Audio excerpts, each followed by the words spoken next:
BJP को लेके जो अभी माहौल बना हुआ है, अभी जैसे हो गया कि संभल में सड़क पे नमाज पढ़ने नहीं देंगे या मेरठ में नहीं पढ़ने देंगे। एक वर्ग का ये कहना है कि अगर सड़क पे नमाज नहीं पढ़ने देना है तो पूरे देश में कीजिए, बीजेपी शासित हर राज्य में कर दीजिए। पूरे यूपी में प्रशासन का ऑर्डर आ जाए कि सड़क पे नमाज पढ़ने नहीं देंगे। कुछ जगहों पर आप रोक रहे हैं।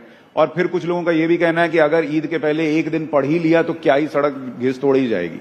आपका इस पर आपकी राय क्या है? क्योंकि पटना में मुझे याद है, आपको भी पता है, वहां पे सड़क पे नमाज तो होती है। भाई मुझे लगता है ये सब फालतू की बातें हैं, इस पे चर्चा भी नहीं करनी चाहिए, कोई मतलब नहीं बनता इन सारी बातों का। आज देश में बड़े बड़े विषय हैं जिसको लेकर हम लोग को चर्चा करनी चाहिए। और दिक्कत ये होती है कि जब हम लोग ऐसी बेमानी बातों के ऊपर जब हम लोग चर्चा करने लगते हैं, बिना मतलब इससे समाज में, देश में एक तनाव का वातावरण बनता है, एक असहमति का वातावरण बनता है, बिना मतलब के संप्रदाय, अलग अलग लोगों के बीच में टकरारें पैदा होती हैं। कोई मतलब नहीं है। जिसको जो जैसे करना है इतने वर्षों से करते आए हैं ना, करते रहेंगे। पर आज जब बड़े एजेंडे हैं, आज देख लीजिए, अगर ये सारी बातें नहीं हो रही होती तो संभवतः आप मुझसे पूछते कि आपने as a food processing minister इतने महीनों में क्या किया। और चिराग भाई, ये सारी चीजें सेकेंडरी हो जाती हैं। चिराग भाई, जिसको आप फालतू बात बता रहे हैं वो तो आपके ही सहयोगी दल के लोग कर रहे हैं ना। पर मैं नहीं सहमत हूं ना, मैं यही तो मैं जिक्र कर रहा हूं।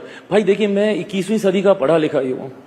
मुझे इन सब बातों से, और मैंने इस बात को बोलते बोलते मैंने कहा है कि धार्मिक विषयों में नहीं इंटरफेयर करना चाहिए, वो व्यक्तिगत आस्था का विषय है।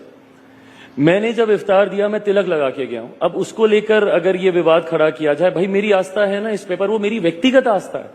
मैं आपके धर्म का सम्मान करने के लिए मैं अपने धर्म के संस्कारों को तो नहीं भूलूंगा ना।